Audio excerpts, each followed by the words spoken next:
The night after the coup, Zarathiel could not sleep. She lay in her bed, staring at the ceiling, while her mind played the same images over and over. Danny moving through the soldiers like death itself. The void blade cutting through armor as if it were cloth. The look in his eyes, cold, empty, utterly focused. And then, when it was over, the way he had looked at her, almost apologetic, almost human again. She sat up and looked across the room. Danny was in his usual spot on the floor, but he was not sleeping. He sat with his back against the wall, watching the door. The void blade lay across his knees, still dark, still hungry for light. "You're awake," he said quietly. "How could I sleep?" She pulled her robe around her shoulders and walked over to sit near him, keeping some distance between them. "I have questions, I know." He didn't look at her. "You deserve answers. What is the Shadow Course?" Danny was silent for a moment. When he spoke, his voice was flat, reciting facts without emotion. The Shadow Course is the Terran Coalition's most classified special operations unit. We handle missions that don't officially exist. Assassinations, sabotage, extraction of high-value targets. We operate behind enemy lines, sometimes for months at a time. We're trained to be invisible, to be no one, to become whatever the mission requires. He finally looked at her. "During the war with your empire, my unit was responsible for 43 operations on Valorian-controlled worlds. We killed politicians, generals, scientists, anyone who could hurt the war effort." Zarathiel felt cold despite her robe. "You killed my people." "Yes, no excuses. No justification. Just the simple truth. And now you're married to a Valorian princess." "Yes, she should hate him. She should call the guards, have him arrested, demand his execution for crimes against the Empire. That would be the proper response. That would be what her father would expect." But she remembered other things too. Danny helping the servants. Danny healing the wounded bird. Danny sleeping on the floor so she could have the bed. The man who had endured months of mockery without complaint, who had shown kindness to everyone he met. "Who are you really?" she asked. "The killer I saw tonight, or the man I've lived with for 3 months?" Danny's expression shifted, and for the first time since the coup, she saw uncertainty in his eyes. "I don't know anymore," he admitted. "I used to think I was just a soldier, a weapon to be pointed at enemies. But after so many missions, so much death, I started to wonder if that was all I could ever be." He set the void blade aside, as if putting distance between himself and what it represented. "When the treaty was announced and they asked for volunteers, I saw a chance. A chance to be something other than a killer. A chance to prove, maybe just to myself, that I could build something instead of destroying it." "So you played the humble maintenance worker." "I am a maintenance worker," Danny said with a small smile. "That training was real. Shadow Corps operatives learn dozens of cover identities. I spent 2 years as a technician on a deep space station before I ever held a weapon. I know how to fix things." His smile faded. "I thought maybe I could fix myself too." Zarathiel studied him in the dim light. The scars on his arms, the calluses on his hands, the weariness in his eyes that she had mistaken for simple humility. 237 operations, she said. "That's what you told Vexaran." "Yes. How many people have you killed?" Danny's jaw tightened. "I stopped counting after the first 100. It was the only way I could keep going." The words hung in the air between them. Zarathiel thought of all the families who had lost loved ones because of this man. All the grief and pain he had caused. He was a monster by any measure, and yet he had also saved her life. He had protected the palace from traitors. He had asked for nothing in return except the chance to be something more than what he was. "The Terran Coalition sent you to protect me," she said slowly. But you could have revealed yourself at any time. You could have demanded respect, shown your strength, made the nobles fear you. Why didn't you? Because fear doesn't build bridges, Danny replied. I wanted your people to see that humans could be more than warriors, that we could be humble and kind and patient, that we could be worthy allies, not just useful weapons. He looked at her directly, his eyes open and honest in a way she had never seen before. I wanted you to see that too. Zarathiel felt something shift inside her chest. All this time, she had been watching Danny endure insults and mockery, thinking him weak. But he had been strong in a way she had never understood. Strong enough to hide his true power. Strong enough to choose kindness over violence. Strong enough to absorb hatred without reflecting it back. You're a fool, she said quietly. Danny's eyebrows rose. Your Highness? You could have had respect. You could have had power. Instead, you chose to be mocked and humiliated for months. All for some idealistic notion of building bridges. She moved closer to him, close enough to see the flecks of silver in his brown eyes. You're a fool, Danny Cole, but I think I understand you now. Danny was very still. And what do you understand, Your Highness? Zarathiel reached out and took his hand. His fingers were warm and rough against her smooth skin. I understand that you are exactly what you pretended to be, she said. A man who fixes things. A man who heals what is broken. You just happen to also be the deadliest soldier in the Terran military. For the first time since she had known him, Danny looked genuinely surprised. You're not angry? Oh, I'm furious, Zarathiel said with a slight smile. You lied to me for 3 months. You let me think you were helpless when you could have protected yourself at any moment. You made me worry about you. She squeezed his hand. But you also saved my life. And you showed me what true strength looks like. I think perhaps that earns you some forgiveness. Danny's expression softened. The cold killer she had seen in the throne room was gone, replaced by the gentle man she had come to know. I never meant to deceive you, Your Highness. Not about who I am inside. The cover was just a shell. Everything I shared with you, the stories, the conversations, the kindness, that was real. Zarathiel, she said. What? We are married, Danny Cole. You saved my life. I think you can use my name. For the first time that night, Danny smiled.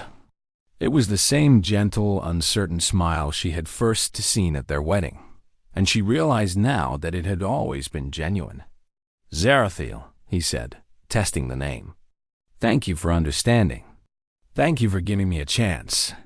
Outside, the first light of dawn was breaking over Valoria Prime. The palace was still in chaos, with guards securing every corridor and officials demanding answers. Soon, her father would return, and there would be questions to answer and judgments to make. But for this moment, Zarathiel sat beside her husband in the quiet of their room, holding his hand in hers, and felt something she had not felt in a very long time. Hope. Emperor Kelver returned to Valoria Prime 3 days after the failed coup. His warship descended from orbit like an angry star, and within hours the palace was filled with imperial investigators, military commanders, and political advisors. The traitors were rounded up quickly. Lord Vexaran and his conspirators had expected to control the throne by the time the emperor returned. Instead, they found themselves in chains, awaiting judgment for their crimes. But the emperor was not interested in the traitors. He was interested in the human who had defeated them. Danny stood before the throne, wearing simple clothes despite Zarathiel's insistence that he dress formally. The great hall was filled with nobles and officials, all watching with a mixture of fear and curiosity. Word of the massacre in the throne room had spread throughout the empire. The humble maintenance worker was humble no more. Emperor Calver studied Danny with cold violet eyes. He was taller than his daughter, broader, with silver hair pulled back from a face that showed no emotion. Commander Daniel Cole, the Emperor said. Shadow Course, Calcine, Reaper. Yes, Your Majesty. You killed 46 of Lord Vexaran's soldiers in under 4 minutes. You saved my daughter's life. You protected my throne from traitors. Yes, Your Majesty. The Emperor leaned forward. You also lied to my empire. You pretended to be a common worker while hiding your true nature. You married my daughter under false pretenses. These are serious crimes. Danny met the Emperor's gaze without flinching. I understand, Your Majesty. I was prepared to accept whatever judgment you decide. Were you? The Emperor's voice was cold. And what of the treaty? What of the peace between our peoples? If I execute you for deception, the Terran Coalition will see it as an act of war. The Coalition knew who I was when they sent me, Danny replied calmly. They knew the risk. If my death is the price of my deception, they will accept it. The treaty will survive. A murmur ran through the crowd. Zarathiel felt her chest tighten. She had not spoken to Danny about this possibility. She had assumed her father would see reason, would recognize what Danny had done for their family, but Emperor Kelver was not known for mercy. You would accept death? The Emperor asked. Just like that? I've been ready to die since my first mission, Danny said simply. That's what soldiers are for. If my death serves the peace between our peoples, then it has meaning. The hall was silent. Even the nobles who had mocked Danny for months seemed uncertain now. This was not the behavior of a criminal or a coward. This was the behavior of a true warrior. Emperor Calver was quiet for a long moment. Then, slowly, he began to laugh. It was a deep sound, rumbling through the hall like distant thunder. The nobles looked at each other in confusion. The Emperor had not laughed in public since his wife had died, decades ago. You humans, Calver said, shaking his head. We spent 30 years at war with you, and we never understood what we were fighting. We thought you were weak because you were small and short-lived. We thought you were primitive because you lacked our gifts. He stood from his throne and walked down the steps, until he was standing directly in front of Danny. Despite their difference in height, there was something equal about the way they faced each other. But you are not weak, the Emperor continued. You are simply strong in ways we failed to recognize. You endure. You adapt. You choose your battles with wisdom and fight them with everything you have. He placed a hand on Danny's shoulder. You could have revealed yourself at any time. You could have demanded respect and forced your position with fear. Instead, you chose to be humble. You chose to serve. You chose to protect my daughter, not through displays of power, but through quiet dedication. The Emperor turned to address the crowd. This human taught us something that 30 years of war could not. Strength is not about dominance. It is about choice. Commander Cole chose kindness when he could have chosen violence. He chose patience when he could have chosen pride. And when the moment came, he chose to risk his life for people who had treated him with nothing but contempt. He looked back at Danny. That is not deception, Commander. That is honor. And it will be recognized. The Emperor drew his ceremonial blade, the same type that Vexaran had carried during the coup. But instead of raising it in threat, he reversed it, offering the handle to Danny. Kneel, Commander Cole. Danny hesitated for just a moment, then lowered himself to one knee. The Emperor touched the blade to each of his shoulders.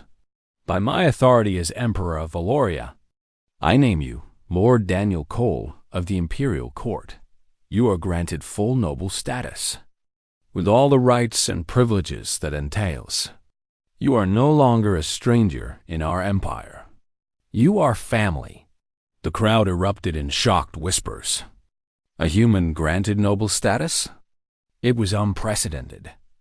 It was unthinkable, but no one dared to protest. Not after what they had seen. Danny rose to his feet, his expression carefully neutral. But Zarathiel saw the shine in his eyes. After months of mockery and isolation, he had been accepted at last. She stepped forward and took her place beside him, slipping her hand into his.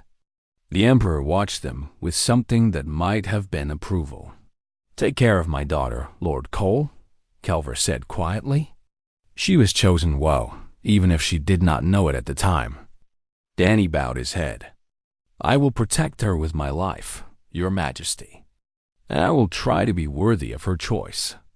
Later that evening, Zarathiel found Danny in the garden where he still cared for injured animals. The bird he had healed months ago was there, now fully recovered, hopping about in a small enclosure. "Lord Danny Cole," she said, sitting beside him. "How does it feel?" "Strange," he admitted. "I spent my whole career trying to be invisible. Now everyone in the Empire knows my name. Does that bother you?" Danny considered the question carefully. "No," he said finally, "because I didn't earn it through violence. I earned it through patience, through service. That feels different." Zarathiel leaned against his shoulder. After everything that had happened, the gesture felt natural, comfortable. "You changed things, you know," she said. "Not just in the palace, but everywhere. Humans are no longer seen as primitives or pets.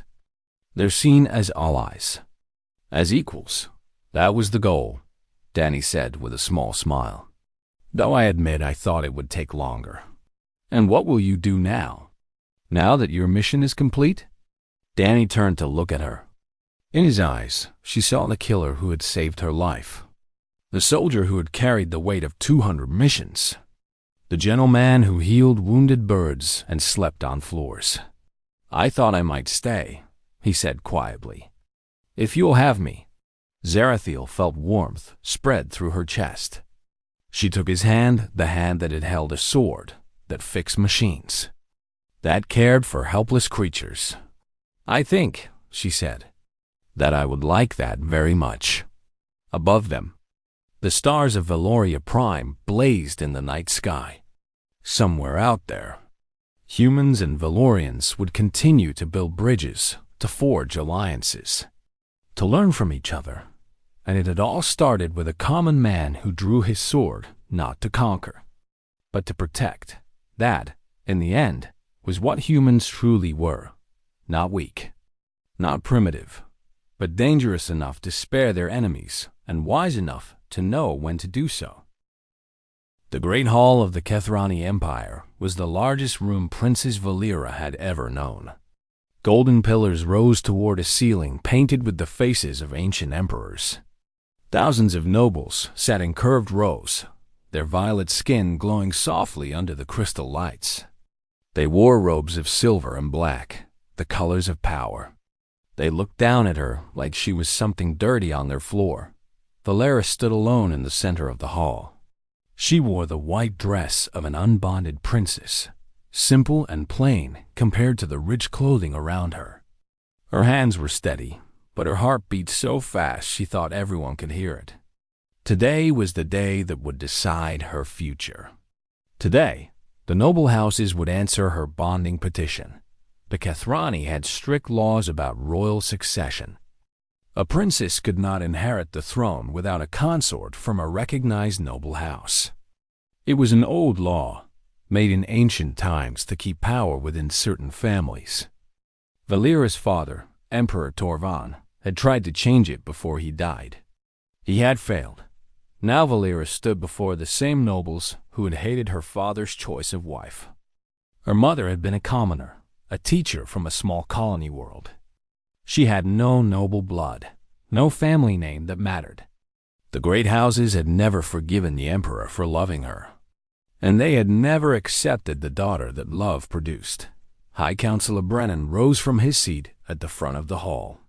He was an old Kethrani with deep lines on his face and cold eyes that showed no kindness. He held a golden scroll in his hands. "We have received the bonding petition of Princess Valera, daughter of Emperor Torvan," he said. His voice echoed through the silent hall. "The noble houses have considered her request. We shall now hear their answers." Valera lifted her chin and tried to look strong. She knew what was coming. She had known for weeks, but she had hoped, foolishly, that at least one house might see past her blood. Lord Mevin of House Soreth stood first. He was tall and proud, with silver hair that fell past his shoulders. His house was one of the oldest and most powerful in the Empire. House Soreth refuses the petition, he said. He did not look at Valera as he spoke. The bloodlines are incompatible. A union would weaken our house beyond repair. Valera felt the words like a slap, but she did not let her face change. She had practiced this. She had stood before her mirror and made herself into stone. Lord Cashin of House Velther stood next. House Velther refuses. The princess carries common blood. This cannot be overlooked. Lady Sareth of House Morwen followed. House Morwen refuses. We have no interest in joining our name to one so tainted. One by one, they rose. 7 great houses, 7 refusals. Each one gave a different reason, but the meaning was the same.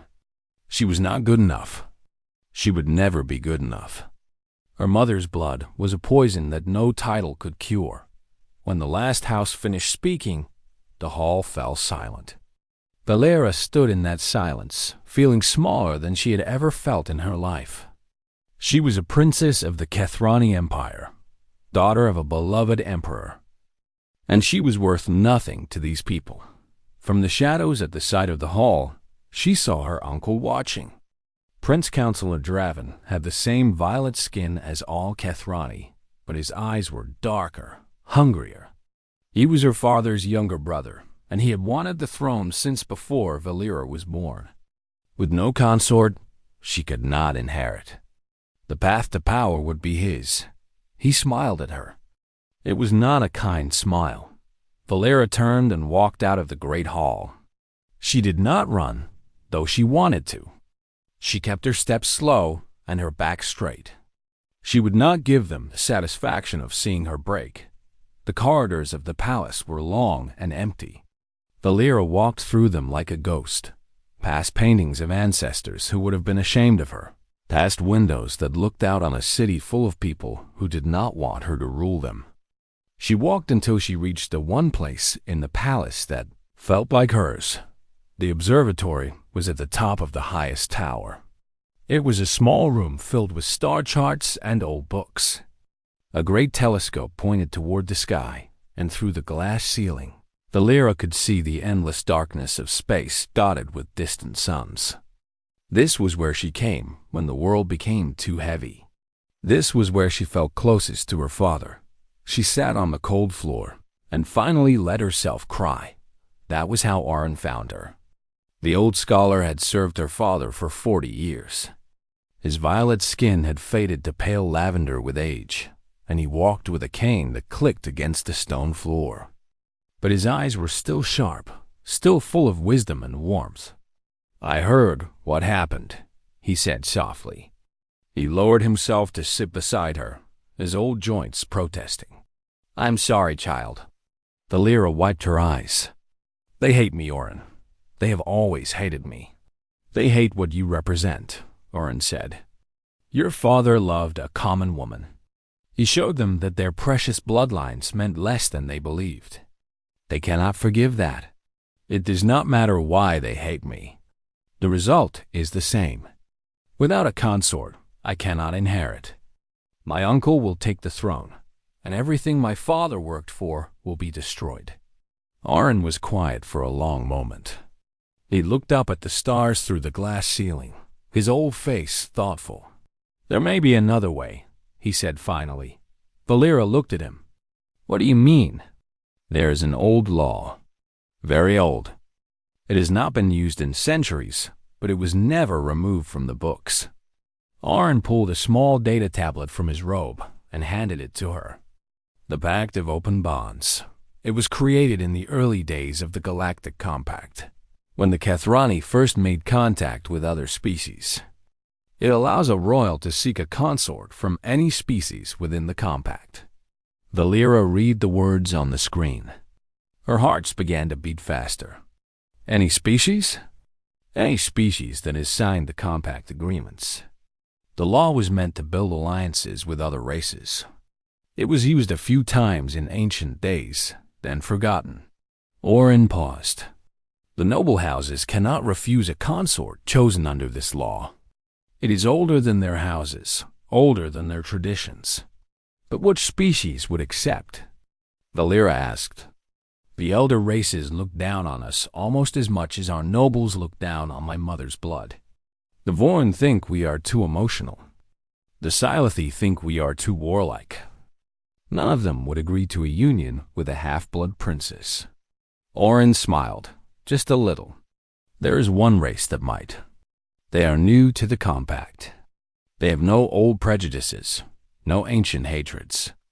They are considered primitive by most, but they have shown themselves to be surprising.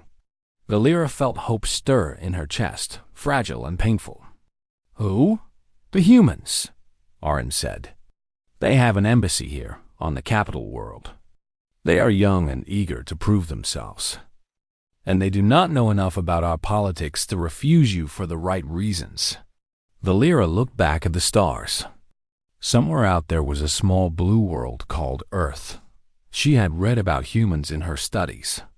They were short-lived and physically weak compared to most species. They had only discovered faster-than-light travel 100 years ago. The galaxy considered them children, but children could be brave. Children could be kind. And right now, Valera needed someone brave and kind more than she needed someone powerful. Send a message to the human embassy, she said. I want to meet with them. Oren nodded and rose to his feet. At the door, he paused. Your father would be proud of you, Valera. You have his courage. Valera did not answer. She just kept looking at the stars, wondering if somewhere out there, a human might be willing to save a princess that no one else wanted. Commander Ethan Cole was having a very bad day when the royal summons arrived. He sat in his small office at the human embassy, surrounded by piles of paperwork that never seemed to get smaller. The room was barely big enough for his desk and 2 chairs. The walls were plain gray metal, and the only decoration was a small photograph of Earth that he had brought from home. It showed the planet from space, blue and green and beautiful, hanging in the darkness like a precious jewel. Ethan was 34 years old, with short brown hair and tired eyes. He had been a Navy pilot back on Earth, flying missions through asteroid fields and defending cargo ships from pirates. He was good at staying calm when everything went wrong. That skill had gotten him assigned to the diplomatic corps, sent to an alien empire to represent humanity. It was not the job he had wanted. But someone had to do it. The human embassy on the Kethrani capital world was small and unimportant. The Kethrani tolerated humans the way a grown adult tolerates a noisy child. They allowed basic trade agreements and nothing more. Ethan spent most of his time solving problems that nobody cared about. Lost tourists who could not find their hotels. Merchants who had been cheated in the markets. Small things that made no difference to anyone. His second-in-command, Lieutenant Maya Ortiz, knocked on his door and entered without waiting for an answer. Maya was a short woman with dark hair pulled back in a tight bun. She had sharp eyes that missed nothing and a way of speaking that could cut through steel. You need to see this, she said. She held a datapad in her hand, and her face showed an expression Ethan had never seen before. She looked confused and a little scared. What is it? Ethan asked. Another tourist stuck in the wrong bathroom? A royal summons. Maya handed him the pad. From Princess Valera herself. She wants to meet with you. Tomorrow. At the palace. Ethan stared at the words on the screen. He read them 3 times to make sure he understood them. In 5 years of working on this planet, no member of the Kethrani royal family had ever acknowledged that humans existed. They had never received so much as a polite greeting card. This has to be a mistake, he said. I checked. 3 times. The seal is real. The codes are valid. The princess wants to see us. Ethan leaned back in his chair and rubbed his eyes. He had learned early in this job that surprises were rarely good. When something strange happened, it usually meant trouble was coming. "Get Dr. Shaw," he said. "We need to know what we are walking into." Dr. Benjamin Shaw was the embassy's cultural advisor. He was an old man with white hair and thick glasses that made his eyes look too big for his face. He had spent 30 years studying the Kethrani, learning their language and their history and their strange customs. He knew more about them than most Kethrani knew about themselves. He sat in Ethan's office an hour later, reading the summons with great interest. His wrinkled face showed excitement instead of worry. "Fascinating," he muttered. "Absolutely fascinating. I never thought I would see this day." "See what day?" Maya asked. She stood by the door with her arms crossed, looking unhappy. "What does a princess want with us?" Dr. Shaw looked up at them with bright eyes. "I have been following the court news. Princess Valera is the daughter of the late emperor. Her mother was a commoner, which makes her blood impure in the eyes of the noble houses. She needed to find a consort from a noble family to claim her inheritance. Yesterday, every noble house in the empire refused her petition." "So she has no consort," Ethan said. "What does that have to do with us?" "There is an old law, the Pact of Open Bonds. It allows a royal to seek a consort from any species in the Galactic Compact." Dr. Shaw smiled. "Humans are members of the Compact. We are the newest members, but we are still members." Maya's eyes went wide. "She wants to marry a human? That is crazy." "It is desperate," Dr. Shaw corrected. "But desperation can create opportunity. If a human became consort to a Kethrani princess, it would change everything for our species. We would have a voice in one of the oldest empires in the galaxy. We would gain protections and standing that would take centuries to earn on our own." Ethan stood up and walked to his window. Outside, the alien city stretched toward the horizon, full of buildings that touched the clouds and vehicles that flew through the air like birds. It was beautiful and strange and completely foreign. He had never felt at home here. He did not think he ever would. And what would happen to the human who agreed? He asked quietly. What would his life look like? Dr. Shaw was silent for a moment. When he spoke, his voice was gentle. He would leave Earth behind. He would live in an empire that considers his species primitive and inferior. He would face hatred and contempt every day of his life. It would not be easy. Maya stepped forward. Ethan, you cannot be thinking about this. We do not even know what she wants. This could be a trap. The Kethrani have never shown us any kindness. Why would they start now? They would not, Ethan said. But she is not them. She is a half-blood princess that her own people rejected. Maybe she knows what it feels like to be looked down on. The next day, Ethan put on his best uniform and traveled to the palace with Maya and Dr. Shaw. The royal complex was the most impressive structure he had ever seen. It was made of white stone that seemed to glow from within, with towers that stretched toward the sky like fingers reaching for the stars. Guards in golden armor watched them with suspicious eyes as they passed through the gates. Inside, the palace was even more overwhelming. Every surface was decorated with carvings and paintings and precious metals. Nobles walked through the halls in their fine robes, and every single one of them looked at the humans with disgust. Ethan heard whispers as they passed.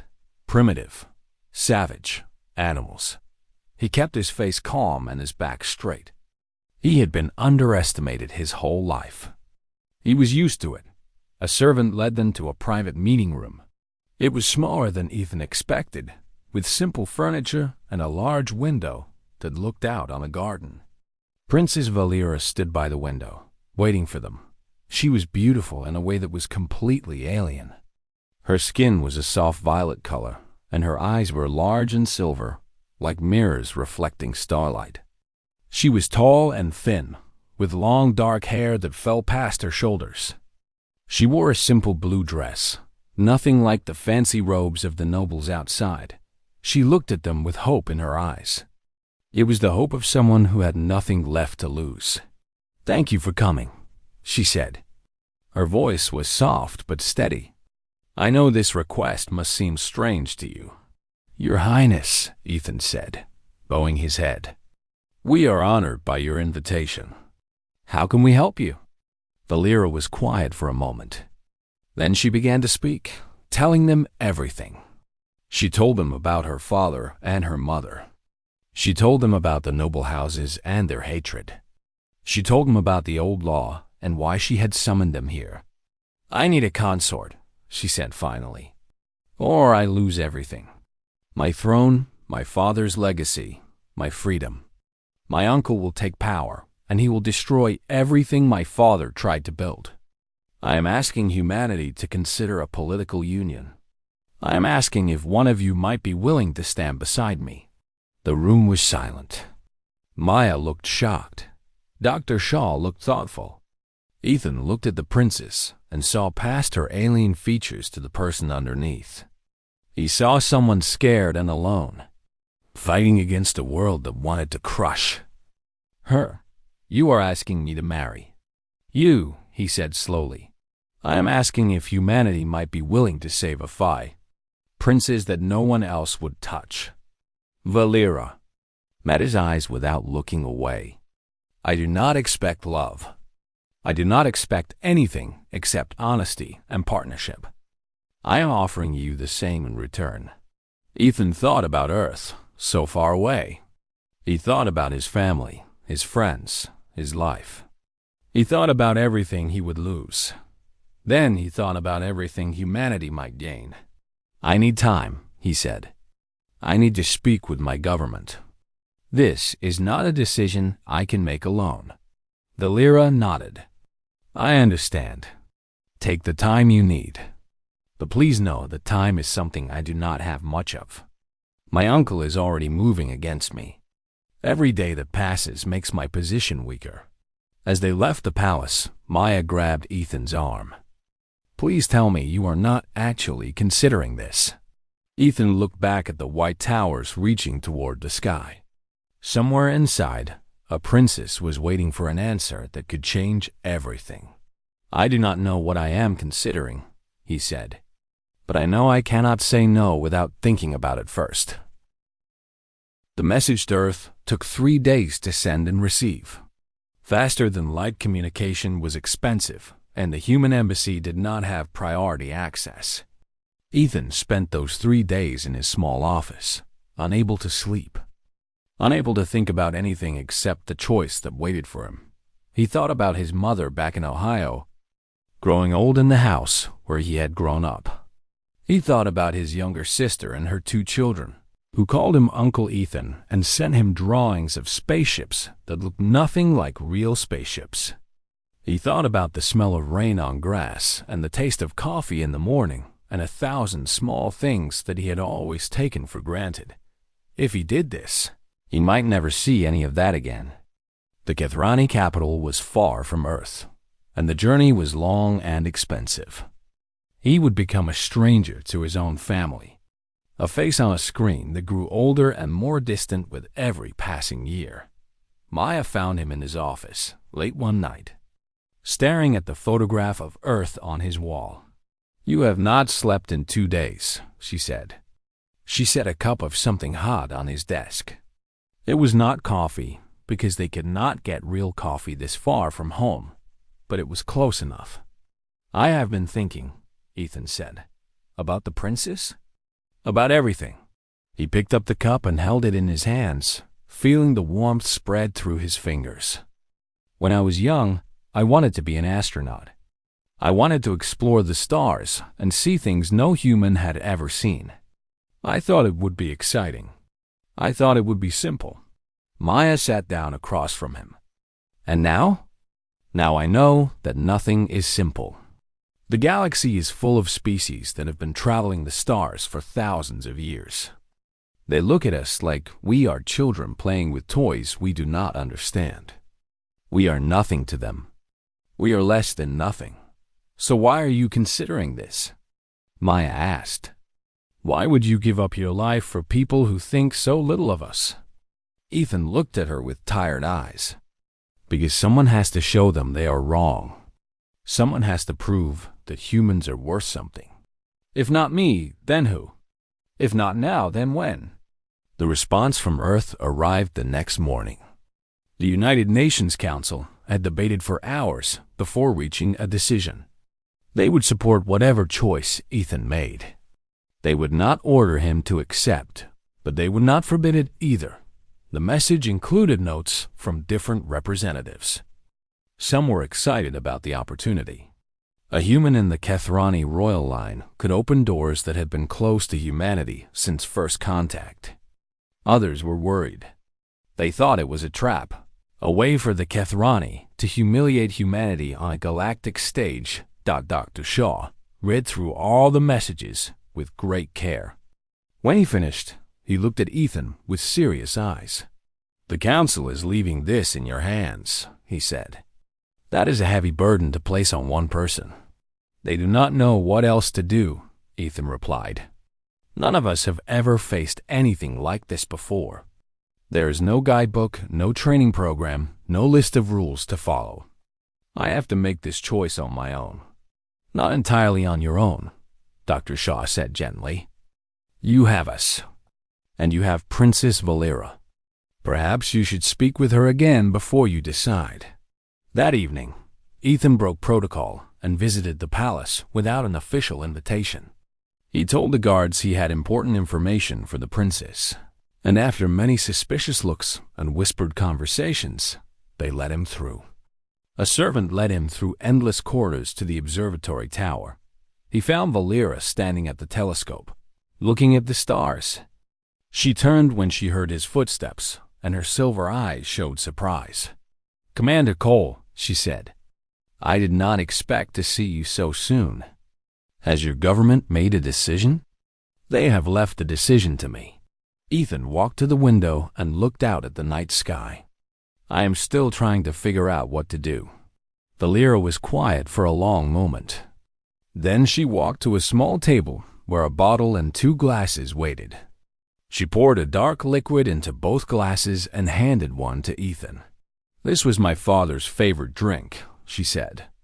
He used to come here at night and look at the stars. He said it helped him think. Ethan took the glass and sipped carefully. The drink was sweet and warm, with a taste he could not identify. It was strange, but not unpleasant. Tell me about your mother, he said. You said she was a commoner. How did she meet an emperor? Valera smiled, but it was a sad smile. My father visited a colony world when he was young. He was supposed to inspect the local government and return home. Instead, he fell in love with a teacher he met at a small school. She was kind and brave, and she said things to him that no one else dared to say. He could not forget her, and the noble houses did not approve. They did everything they could to stop him. They threatened him. They tried to bribe him. When that did not work, they made my mother's life miserable. They called her names and spread lies about her. They said she had tricked the emperor with magic or drugs. Valera's voice grew quiet. She died when I was 10 years old. The doctor said it was an illness, but I know the truth. She died because they broke her heart. Ethan set down his glass. I am sorry. That should not have happened. My father changed after she died. He became harder, colder. He spent the rest of his life trying to change the laws that had hurt us, but the noble houses were too strong. He died before he could finish his work. Valera looked at Ethan with those silver mirror eyes. That is why I cannot give up. If I do, everything he fought for dies with me. And you think a human consort can help you win? I think a human consort is my only chance. Valera stepped closer to him. I will be honest with you, Commander. I do not know if we can succeed. My uncle is powerful and clever. The noble houses hate me. The odds are against us in every way. But I believe that sometimes the impossible becomes possible when people refuse to give up. Ethan thought about her words. He thought about his mother and his sister and the photograph of Earth on his office wall. He thought about all the humans who had ever been told they were not good enough, not smart enough, not strong enough. He thought about what it would mean if humanity proved them all wrong. "They will try to destroy me," he said. "Your people, your nobles. They will do everything they can to make me fail." "Yes," the Lyra agreed. "They will call you savage and primitive. They will say you are not worthy of standing beside a princess. They will try to make you believe that you are nothing." "And what do you believe?" The Lyra reached out and took his hand. Her skin was cool and smooth, completely different from human skin. But her grip was strong and sure. "I believe that worth is not something you are born with," she said. "It is something you prove through your actions. My mother proved her worth every day of her life, even when the whole empire said she was worthless. I see the same strength in you, Commander Cole. I saw it the moment you walked into my meeting room." Ethan looked at their joined hands. Human and alien, two species that had almost nothing in common. And yet, standing here in this tower under the stars, he felt like he understood her perfectly. "My name is Ethan," he said. "If we are going to do this, you should probably use my first name." The Lyra's eyes widened. Then a real smile spread across her face, the first genuine smile he had seen from her. "Does this mean you accept?" "It means I am going to try." Ethan squeezed her hand gently. "I cannot promise I will win. I cannot promise anything will work out the way we hope. But I can promise that I will not give up, no matter what they throw at us." "That is all I ask," Valera said. "That is more than anyone else has ever offered me." They stood together in the observatory, watching the stars spin slowly overhead. Somewhere in that vast darkness was Earth, Ethan's home, the world he might never see again. He felt the weight of his choice pressing down on him like a physical thing, but he also felt something else. Hope, fragile and uncertain, but real. The hope that maybe, just maybe, a human and an alien princess could change the galaxy together. "When do we begin?" he asked. "The bonding ceremony will take place in 1 month," Valera said. "Until then, you will need to learn our customs, our language, our ways. It will not be easy. Nothing worth doing ever is." Valera laughed softly. It was a beautiful sound, like bells ringing in the distance. "I think I am going to like you, Ethan Cole." "I think I am going to like you too, Princess Valera."